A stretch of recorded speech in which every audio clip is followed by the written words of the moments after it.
Hi, my name's Tara Melvin. I'm the band director at Autry Middle School in Cobb County, Georgia. And this year I had started to use Habits of a Successful Beginning Band Musician. And I'm sure many of you are familiar with the series and the publication. I actually got the chance to pilot it last year before it was published and came out this year. And it's just been fantastic. I was an avid user of another specific method book in the 10 years that I had used it. And this one definitely made me change my mind and switch over. Hello, this is Susan Waters at W.H. Oliver Middle School in Nashville, Tennessee, and I wanted to talk to you about the Habits of Successful Beginner Band Musicians. It's such a wonderful book. It gives directors great tools, such as what to do in the first 10 days when you're so overwhelmed with beginners.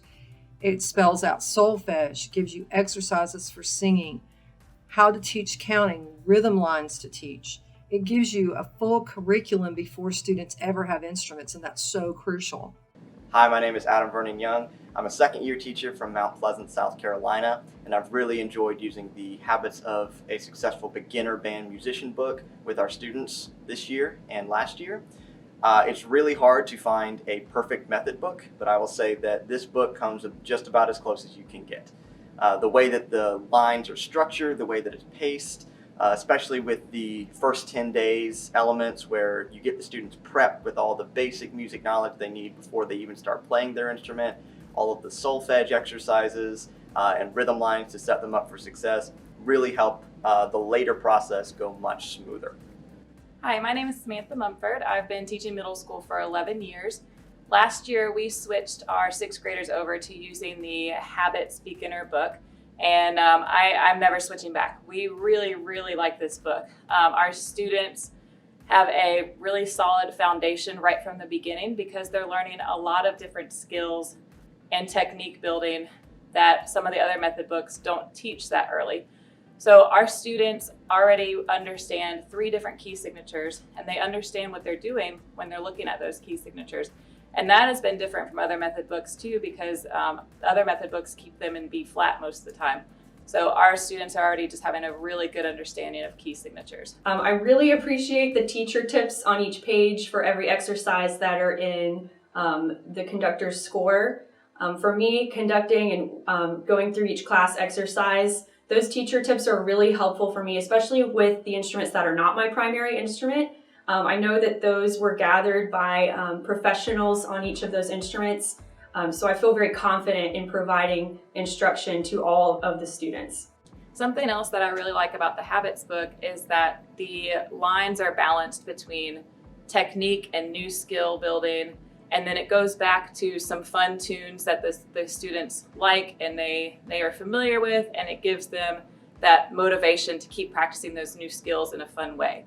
This year has been particularly challenging because we got last year cut short back in March, and our sixth graders last year had already been through about the first half of the book, and we were really amazed at even coming back after such a long break how much they had retained, how much the book set them up to have that knowledge stick with them, and we've been able to use the book even more this year with them as 7th graders.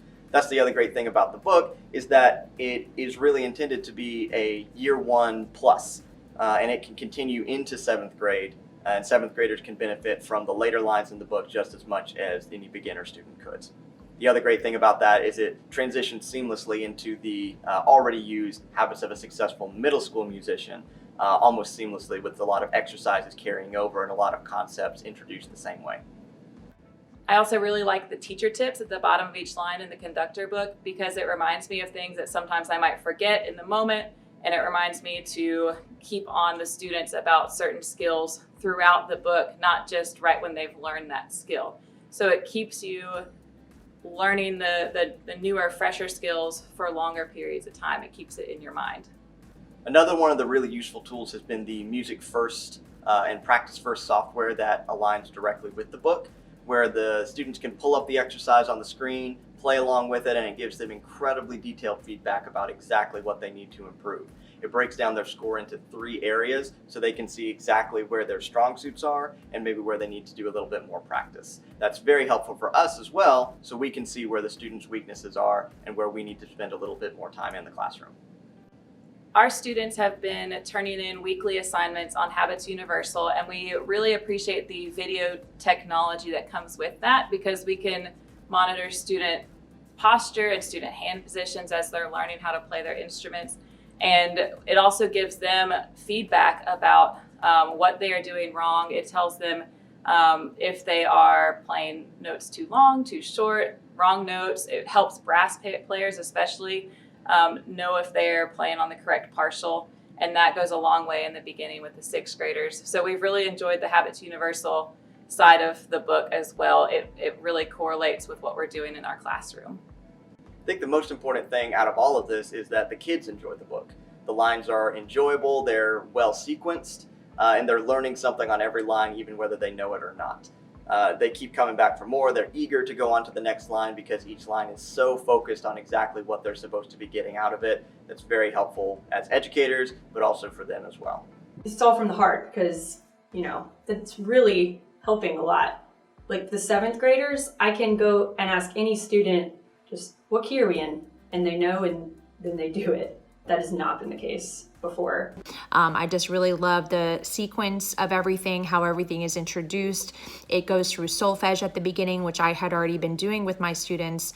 And so this would be really a great book for a first or second year teacher who's still trying to find their bearings teaching beginning band, or even for a seasoned teacher who's just looking for a new approach. This book is absolutely fantastic, and I would definitely recommend it to anyone.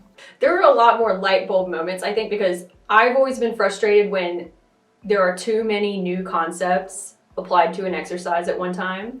And this book does a good job of not doing that, where it's like, it's very clear that this is the new concept. And so if the new concept is key signatures, okay, we're just going to do key signatures, but it's with the pentascale. So you really can assess, do they really understand the new concept? Because you're not trying to decipher, is it the other concepts that they're not getting? I think we tend to underestimate what beginners can do, and this book certainly does not underestimate your beginners. So I would highly suggest that you look at this book, utilize it in your program, and you will not be disappointed at all. Thank you.